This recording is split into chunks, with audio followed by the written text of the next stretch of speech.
Hello बच्चों, कैसे हो आप लोग। आज हम स्टार्ट कर रहे हैं कक्षा 7 का सामाजिक विज्ञान का प्रैक्टिस पेपर 2025-26 वाला। ठीक है। कितना समय मिलता है आपको? 2.5 घंटे का समय मिलता है। इसमें अधिकतम अंक कितने हैं? 60। इस प्रश्न पत्र में 6 खंड है, का ख ग घ ढ और चा। प्रश्न पत्र में कुल 14 प्रश्न हैं, सभी अनिवार्य हैं। ठीक है। खंड का में प्रश्न 1 से लेकर 10 तक, 15 तक। खंड का में 1 से लेकर 15 तक बहुविकल्पीय प्रश्न है, जिसमें प्रत्येक 1 अंक का है। तो जनरली ये एमसीक्यू क्वेश्चन है। खंड खा में 2 से 5 तक अति लघु प्रकार के प्रश्न हैं, जिनमें प्रत्येक 2 अंक के हैं।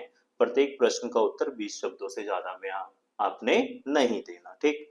खंड गा जो है, प्रश्न संख्या 6 से 7 लघु उत्तरीय प्रश्न है, जिनमें 3 अंक के हैं और 40 शब्दों से ज्यादा नहीं होना चाहिए। खंड घा जो है, 8 से 9 प्रश्न जो है दीर्घ प्रश्न है, इसमें 5 अंक के हैं और 80 शब्दों से इसमें हमें ज्यादा नहीं करना। खंड डा में 10 से 13 केस आधारित प्रश्न है, जिसमें प्रत्येक 4 अंक का है और ये इसमें कितने प्रश्न हैं? 3 प्रश्न हैं। खंड चा प्रश्न संख्या 14 एक मानचित्र आधारित प्रश्न है, जो 5 अंक का है। आओ हम स्टार्ट करते हैं आपका खंड का। खंड का देखो क्या कहता है, बहुविकल्पीय प्रश्न। पहला क्या है, निम्नलिखित में से कौन सा प्राकृतिक पारितंत्र नहीं है? कौन सा नहीं है प्राकृतिक? पहाड़ तो प्राकृतिक होता है, सड़क नहीं है प्राकृतिक। तो किस पर लगा दोगे टिक? सड़क पर। ठीक है, क्योंकि सड़क क्या है? मानव निर्मित है। समुद्र प्राकृतिक होता है और वन भी क्या होता है? प्राकृतिक। अगला है, सही मिलान की पहचान कीजिए। विश्व पर्यावरण दिवस कब मनाया जाता है? 5 जून को। पता है ना सबको ये? कब मनाया जाता है? 5 जून। उचित विकल्प की सहायता से रिक्त स्थान की पूर्ति कीजिए। पृथ्वी की सबसे आंतरिक परत डैश कहलाती है, क्या बोलते हैं उसको? क्रोड बोलते हैं। क्या बोलते हैं? क्रोड।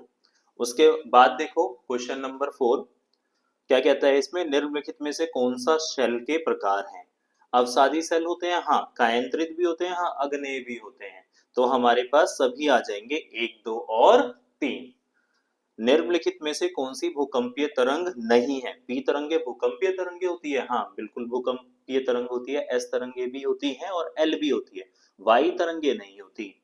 ठीक है, तो वाई तरंग जो है इस पर आपका टिक लगेगा। निम्नलिखित में से कौन सा गैस हमें सूर्य की हानिकारक किरणों से बचाती है? कौन सी गैस बचाती है? कार्बन डाइऑक्साइड, नाइट्रोजन, ओजोन और आर्गन। कौन सी है? ओजोन। ओजोन बचाती है ना हमें सूरज से आने वाली हानिकारक परावैंगनी किरणों से। फिर देखो यहाँ पर है, अमेरिका में नागरिक अधिकार आंदोलन कब शुरू हुए? 1950 में शुरू हुए थे। ठीक है। निम्नलिखित में से राज्यपाल की नियुक्ति कौन करता है? राज्यपाल का मतलब गवर्नर। गवर्नर की नियुक्ति कौन करेगी? केंद्र सरकार करती है गवर्नर की नियुक्ति। ठीक है। नेक्स्ट वाला देखिए 9। देखो क्या कहता है, भारतीय संविधान के संदर्भ में निम्नलिखित कथनों को पढ़कर सही विकल्प का चयन कीजिए। हमें इन कथनों में से बताना है कौन सा सही है। भारतीय संविधान सभी नागरिकों को समानता का अधिकार प्रदान करता है। क्या ये बात सही है? हाँ बिल्कुल, सभी को समानता का अधिकार है।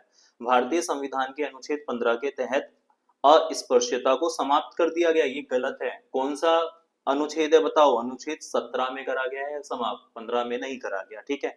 सार्वजनिक स्थलों को केवल कुछ ही लोगों के लिए आरक्षित किया गया है। क्या ये बात सही है? ये भी गलत है। किसी के लिए नहीं है, सबके लिए आरक्षित है वो, यानी केवल एक ही सही है। ठीक है।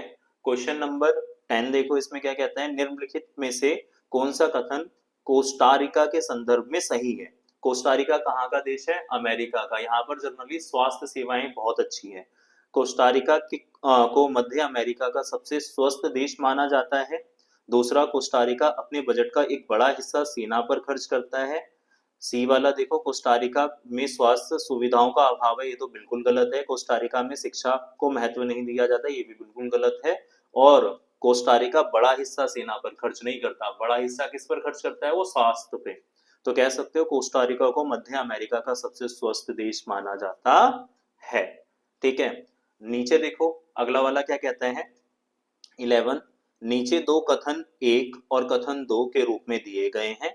दोनों कथनों को पढ़िए और सही विकल्प का चयन कीजिए। भारत में केवल सार्वजनिक स्वास्थ्य सेवा उपलब्ध है। क्या ये बात सही है?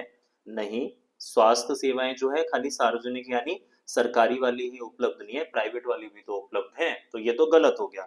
भारत में केवल निजी स्वास्थ्य सेवाएं उपलब्ध है, ये भी गलत है, सरकारी भी तो है, यानी दोनों स्टेटमेंट क्या हो जाएगी, गलत। विकल्प में हम कौन सा सही लगाएंगे, कथन एक और कथन दो दोनों सही है, नहीं ये तो नहीं है, कथन एक और कथन दो दोनों गलत है, हाँ दोनों के दोनों गलत है, तो ऑप्शन आपका हो जाएगा बी। निम्नलिखित में से किस शासक का संबंध खिलजी वंश से है। देखो ये पढ़ के ही पता चल जाएगा आपको, खिलजी वंश से है तो पीछे खिलजी लगा होगा, तो कौन सा है, अलाउद्दीन खिलजी। आंसर क्या हो जाएगा, अलाउद्दीन खिलजी। ये सभी को आना चाहिए, क्वेश्चन तो सिंपल सा है। नेक्स्ट देखो, सुलह कुल की नीति का प्रतिपादन किसने किया। सुलह कुल किसने बनाया था, बताओ सुलह कुल की नीति, अकबर ने। अकबर ने आपस में भारत के जितने भी शासक थे उनसे सुलह करने की कोशिश करी थी और लगभग अकबर कामयाब भी हो गया था, ठीक है। नेक्स्ट देखो क्या कहता है, नीचे दो कथन दिए गए, अभिकथन ए और कारण आर, कथनों को पढ़िए और सही विकल्प का चयन कीजिए। अभिकथन ए, गुज्जर, प्रतिहार, राष्ट्रकूट और पाल वर्षों के शासन सदियों तक कन्नौज के ऊपर नियंत्रण को लेकर आपस में लड़ते रहे। क्या ये बात सही है, हाँ कन्नौज को लेकर ये तीनों लड़ते थे आपस में। दूसरा, कन्नौज के ऊपर शासन की लड़ाई लंबी चली एवं इस लड़ाई में तीन पक्ष थे, इसीलिए इतिहासकारों ने इसे त्रिपक्षीय संघर्ष के रूप में प्रस्तुत करा। क्या ये बात भी सही है, हाँ तो ऊपर वाला भी सही है और नीचे वाला ऊपर वाले की व्याख्या भी कर रहा है, क्यों इसको त्रिपक्षीय कहा जाता था, क्योंकि इसमें तीन पक्ष थे। तो ए वाला हो जाएगा आपका ऑप्शन, अभिकथन ए और कारण दोनों सही है एवं कारण आर अभिकथन ए की सही व्याख्या भी करता है, ठीक है। नेक्स्ट वाला देखो, नेक्स्ट वाला क्या कहता है आपको, 15 क्या कह रहा है, नीचे दो कथन एक और कथन दो के रूप में दिए गए हैं, दोनों कथनों को पढ़िए और सही विकल्प का चयन कीजिए, ठीक है। पहला क्या कहता है, पांडुलिपि इतिहास के स्रोत हैं। क्या ये बात सही है, हाँ पांडुलिपियां जो है इतिहास का स्रोत होती हैं। अभिलेखागार में पांडुलिपियों को सुरक्षित रखा जाता था, ये भी बिल्कुल सही है, यानी ए हो जाएगा आपका, कथन ए और कथन दो दोनों सही है। देखो खंड खा जो है क्या कह रहा है, अति लघु उत्तरीय प्रश्न। सेकंड क्वेश्चन है, इतिहास के काल विभाजन को लेकर इतिहासकारों का क्या नजरिया होता है, वर्णन कीजिए। क्या नजरिया होता है, तो देखो हमारे पास यहाँ पे आंसर है, हम पढ़ते हैं इसको। क्या कहता है, इतिहासकारों का काल विभाजन को लेकर नजरिया अलग अलग होता है, सबका नजरिया अलग अलग है, हर इतिहासकार जो है अपने हिसाब से उसने कालों को विभाजित करा है। कुछ इतिहासकार राजनीतिक और आर्थिक बदलावों के आधार पर काल का विभाजन करते हैं और जबकि कुछ सामाजिक और सांस्कृतिक बदलावों को महत्व देते हैं और उस हिसाब से काल का विभाजन करते हैं, ठीक है। सेकंड वाला देखो क्या कहता है, मध्याह्न भोजन व्यवस्था की किन्हीं दो विशेषताओं का वर्णन कीजिए। मध्याह्न भोजन व्यवस्था का मतलब जो मिड डे मील नहीं आता है स्कूलों में, उसके बारे में हमने डिस्कस करना है। तो ये देखो ये रहा मध्याह्न भोजन की विशेषताएं। देखो मध्याह्न भोजन व्यवस्था की दो विशेषताएं हैं। पहला यह योजना बच्चों को स्कूल में दोपहर का पौष्टिक भोजन प्रदान करती है जिससे उनके पोषण स्तर में सुधार होता है, पहला तो ये हो गया। दूसरा यह योजना छात्रों को स्कूल आने के लिए भी प्रोत्साहित करती है। आप यहाँ तक ही कर सकते हो, ठीक है। तो यहाँ पर हमारे पास ये थर्ड वाले का आंसर था। अब नेक्स्ट वाला देखो, नेक्स्ट वाला क्या कहता है आपको, इसी का और है, और में क्या कहता है ये देखो, भारतीय संविधान समानता को किस प्रकार सुनिश्चित करता है। किस प्रकार सुनिश्चित करता है बताओ, तो भारतीय संविधान जो है समानता को किस प्रकार सुनिश्चित करता है। देखो भारतीय संविधान समानता को कई तरीकों से सुनिश्चित करता है। पहला क्या है, कानून के समक्ष सभी नागरिकों को समान मानता है, धर्म जाति लिंग या जन्म के आधार पर किसी भी प्रकार के भेदभाव को प्रतिबंधित करता है। और दूसरा क्या है, देखो दूसरा भी लिख सकते हो, सरकारी नौकरियों में सभी नागरिकों को समान अवसर प्रदान किए जाते हैं। तीसरा और भी लिख सकते हो कि भारतीय संविधान जो है ना वो मौलिक अधिकार सबको प्रदान करके समानता सुनिश्चित करता है। फोर देखो क्या कहते हैं, स्वास्थ्य सेवाओं के महत्व का विश्लेषण कीजिए अथवा सार्वजनिक स्वास्थ्य सेवा एवं निजी स्वास्थ्य सेवाओं के मध्य अंतर स्पष्ट कीजिए। हमें दोनों करने हैं इसमें, ठीक है।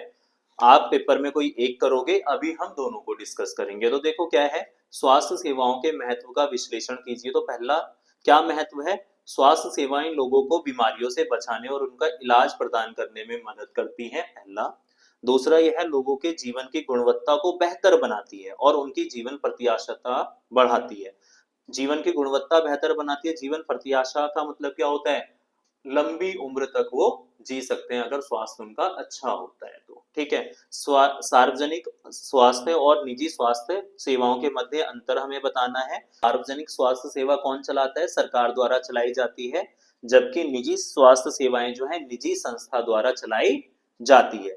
सार्वजनिक स्वास्थ्य सेवाएं आमतौर पर सभी के लिए सस्ती या मुफ्त होती हैं लगभग, जबकि निजी स्वास्थ्य सेवाएं जो है वो महंगी होती हैं, ठीक है। उसके बाद नेक्स्ट देखो, पांचवा, वस्तु विनिमय प्रणाली का विश्लेषण कीजिए। क्या होती है वस्तु विनिमय प्रणाली? जब एक वस्तु को देकर दूसरी वस्तु को लिया जाता है, यानी लेन देन के रूप में मुद्रा नहीं यूज करी जाती, उसको हम वस्तु विनिमय प्रणाली बोलते हैं। आंसर यहां से देखो लिख सकते हो, यहाँ से वस्तु विनिमय प्रणाली एक ऐसी प्रणाली है जिसमें वस्तुओं या सेवाओं का आदान प्रदान सीधे तौर पर किया जाता है बिना किसी मुद्रा के। इस प्रणाली में आवश्यकता के दोहरे संयोग की समस्या होती है। दोहरे संयोग का मतलब इसमें जनरली क्या होता है, एक इंसान को उस व्यक्ति को ढूंढना होता है जिस व्यक्ति के पास उसके काम की चीज है और उसको भी वही चीज चाहिए जो पहले व्यक्ति की जरूरत है। जहां दोनों पक्षों को एक दूसरे की वस्तु की आवश्यकता होती है, उसी को हम वस्तु विनिमय प्रणाली कहते हैं। ये कब यूज होती थी? जब जनरली मुद्रा का चलन यानी पैसों का चलन नहीं हुआ था, ठीक। नेक्स्ट वाला देखिए क्या कहता है, खंड गा देखो क्या कहता है, लघु उत्तरीय प्रश्न। नदियों के कोई 3 कार्य लिखिए। हमें नदियों के 3 कार्य लिखने हैं, अथवा हिमनद के कोई 3 कार्य लिखिए। हिमनद जो है उसके 3 कार्य लिखने हैं या नदियों के, ठीक है। एक एक करके हम देखते हैं। देखो बहुत सारे कार्य हो सकते हैं नदियों के, आप बनाकर भी लिख सकते हो, ठीक।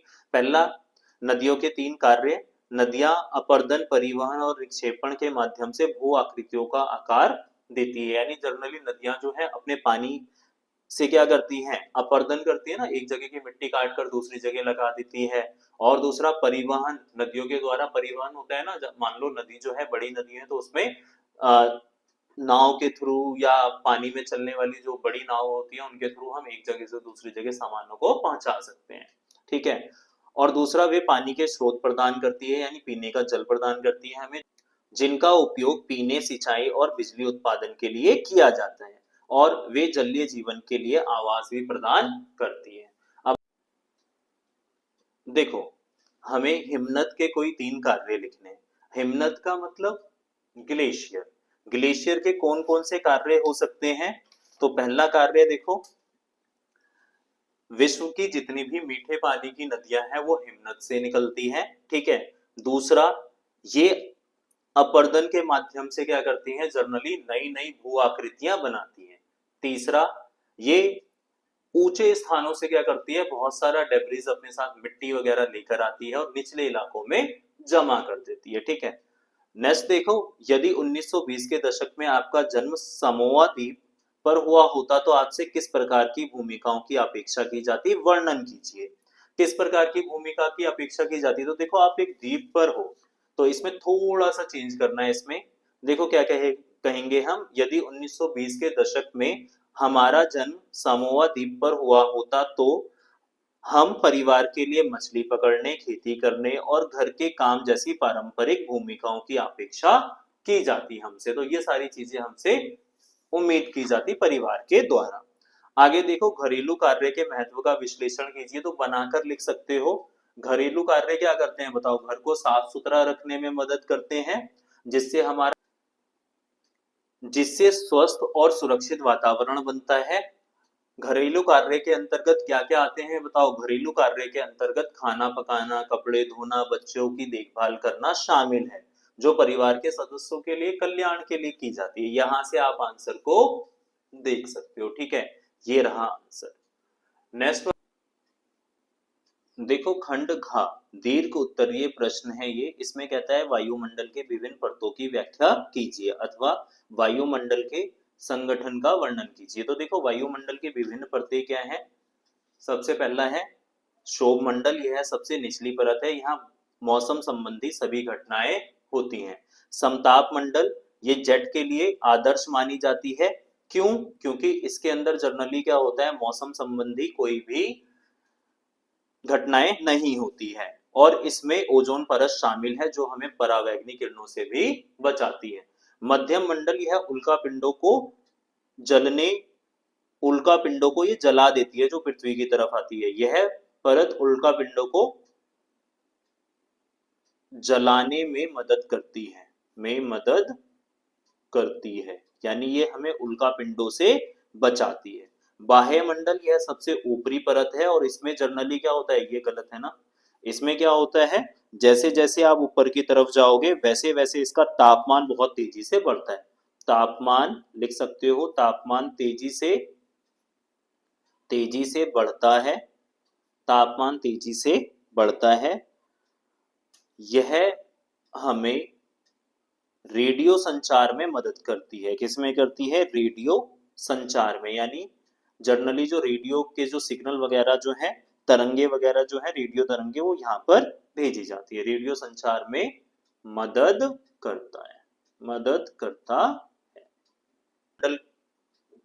वायुमंडल के संगठन का वर्णन करना था हमें। तो देखो, वायुमंडल मुख्य रूप से नाइट्रोजन लगभग 78%, ऑक्सीजन लगभग 21% से बना है। शेष अन्य 1% जो है में argon, carbon dioxide, neon, helium जैसी अन्य गैसें हैं।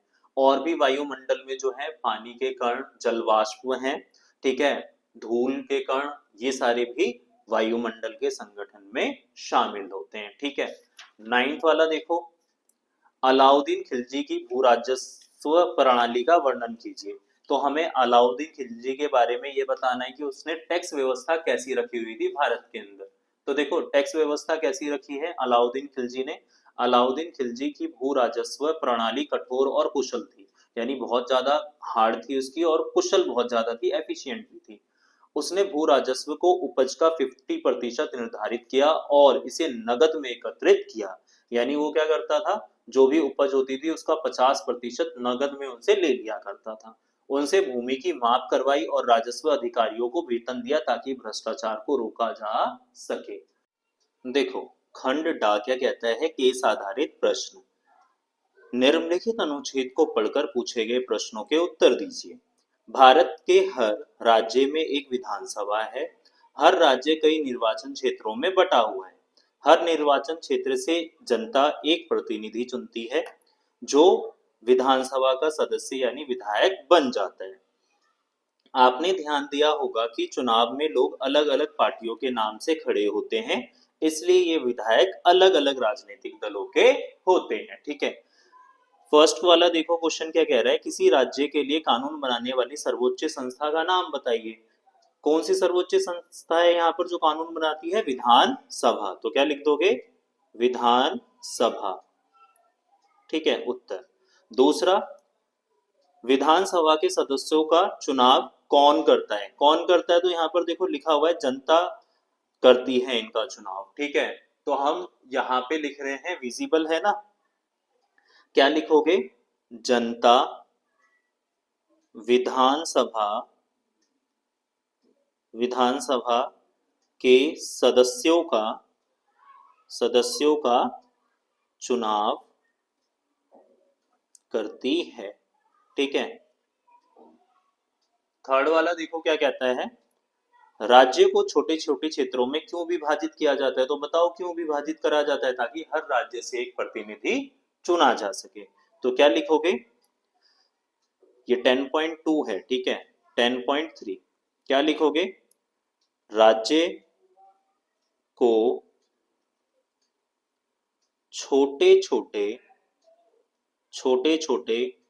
क्षेत्रों में इसलिए विभाजित किया जाता है, इसलिए विभाजित किया जाता है ताकि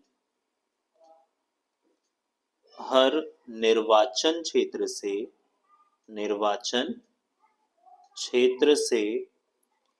एक प्रतिनिधि को चुना जा सके। ठीक है, चुना जा सके। यह प्रतिनिधि विधायक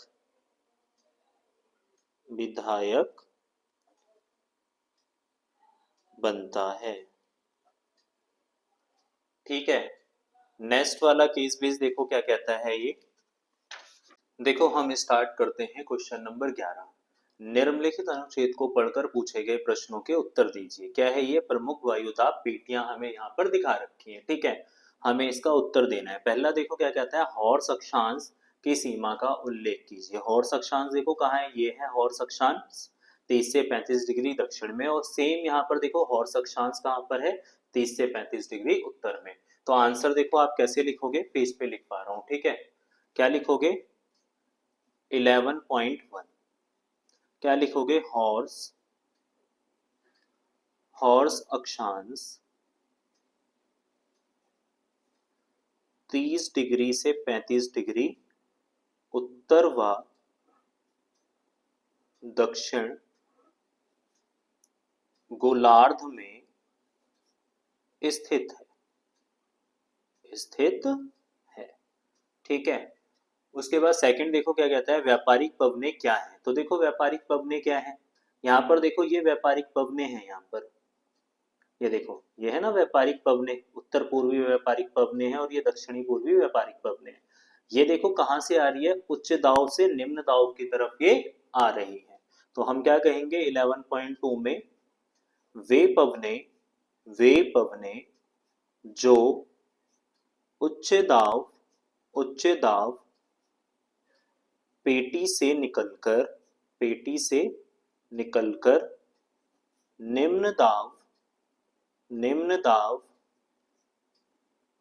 पेटी की ओर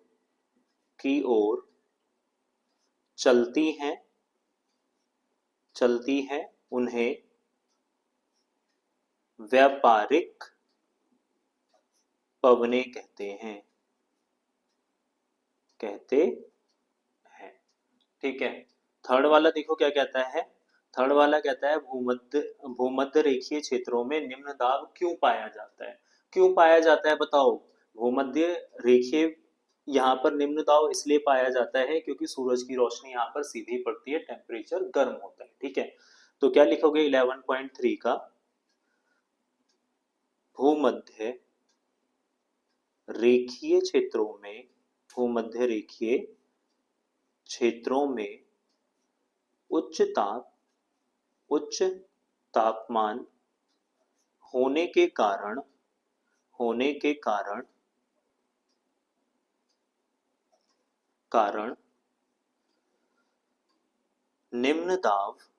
निम्न दाब क्षेत्र बनता है। ठीक है, तो इस तरीके से आप इसको लिख सकते हैं। ठीक, नेक्स्ट वाला देखो, नेक्स्ट वाला क्या कहता है हमें, क्वेश्चन नंबर 12 देखो क्या कहता है। निम्नलिखित अनुच्छेद को पढ़कर पूछे गए प्रश्नों के उत्तर दीजिए।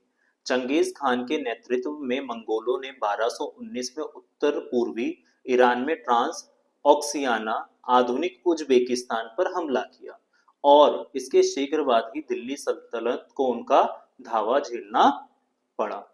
अलाउद्दीन खिलजी और मोहम्मद तुगलक के शासनकालों के आरंभ में दिल्ली पर मंगोलों के धावे बढ़ गए। इससे मजबूर होकर दोनों ही सुल्तानों को एक विशाल स्थायी सेना खड़ी करनी पड़ी। इतनी विशाल सेना को संभालना प्रशासन के लिए भारी चुनौती था। पहला क्वेश्चन देखो हमें क्या कहता है, चंगेज खान कौन था चंगेज खान बताओ? मंगोलों का क्या था? राजा था। ये कौन था? मंगोलों का राजा था। तो क्या लिखोगे 12.1 में, विजिबल है? हाँ, 12.1 क्या लिखोगे? चंगेज खान मंगोलों का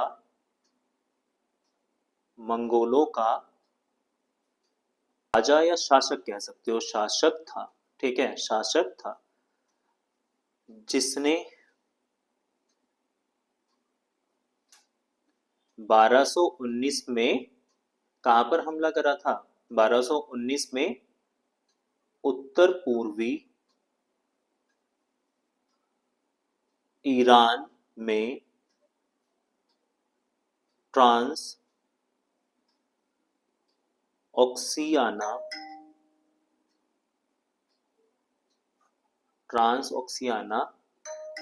पर हमला किया था। ठीक है, सेकंड वाला देखो, सेकंड क्या कहता है?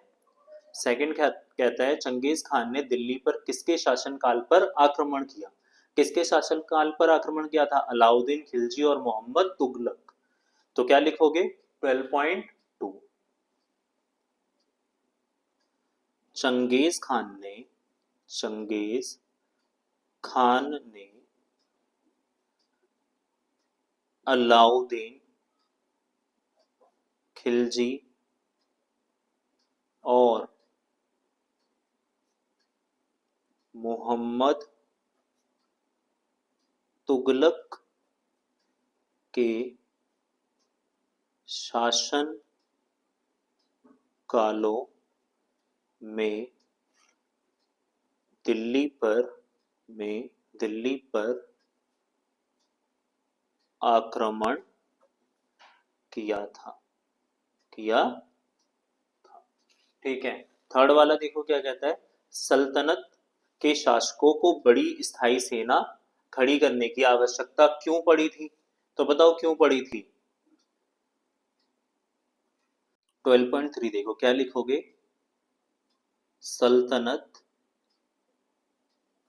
सल्तनत को एक बड़ी सेना खड़ी करनी पड़ी। इसका कारण मंगोलों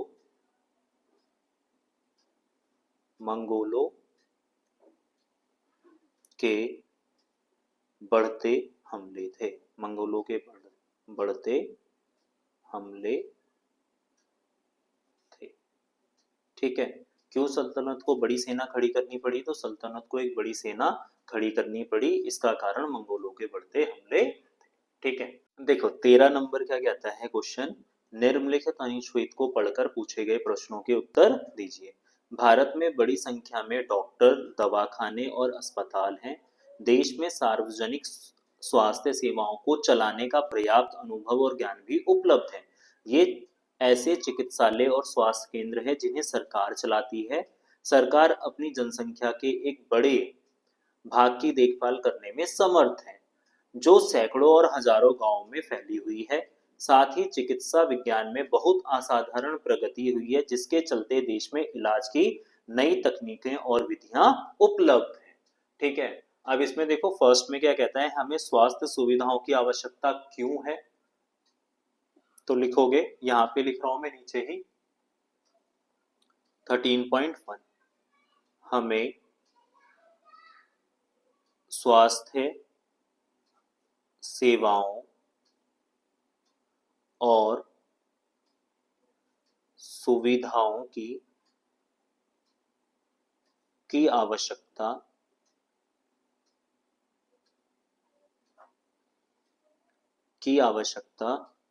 जनता को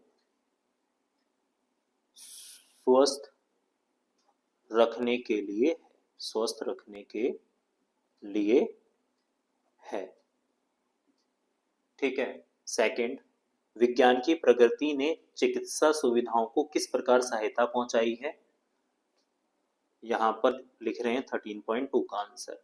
किस प्रकार सुविधा पहुंचाई है? तो देखो यहां पर देखो, नई तकनीकें और विधियां उपलब्ध कराई है। तो देखो क्या लिखोगे? विज्ञान की प्रगति ने चिकित्सा सुविधाओं में नई तकनीकें और विधियां उपलब्ध कराई है, उपलब्ध कराई है। ठीक है। 13.3 देखो, सार्वजनिक स्वास्थ्य सेवाएं सरकार द्वारा चलाना क्यों आवश्यक है? क्योंकि आज भी भारत में अधिकतर जनसंख्या गरीब है, जो स्वयं के इलाज पर पैसा खर्च करने में असमर्थ है। ये लिख सकते हैं आप कि आज भी भारत में अधिकतर जनसंख्या क्या है? गरीब, और गरीब लोगों के पास इतना पैसा नहीं है कि वो अपना इलाज प्राइवेट हॉस्पिटल में करा सके। खंड 4 देखो क्या कहता है, मानचित्र कौशल आधारित प्रश्न। 14 में देखो, भारत के राजनीतिक रेखा मानचित्र पर निम्नलिखित में से किन्हीं 5 उपयुक्त चिन्हों की सहायता से दर्शाइए। दिल्ली, आगरा, मथुरा, प्रयाग या प्रयागराज, कन्नौज और राजस्थान। तो देखो इसका आंसर आप इस तरीके से भर सकते हो, दिल्ली ये रहा, राजस्थान ये रहा, मथुरा ये रहा, उसके नीचे ही आगरा है, कन्नौज ये रहा और प्रयागराज। चार इनमें से यूपी में के हैं। ठीक है, और 2 एक दिल्ली है और एक राजस्थान। ठीक है, मिलते हैं नेक्स्ट प्रैक्टिस पेपर के साथ। Thank you for watching.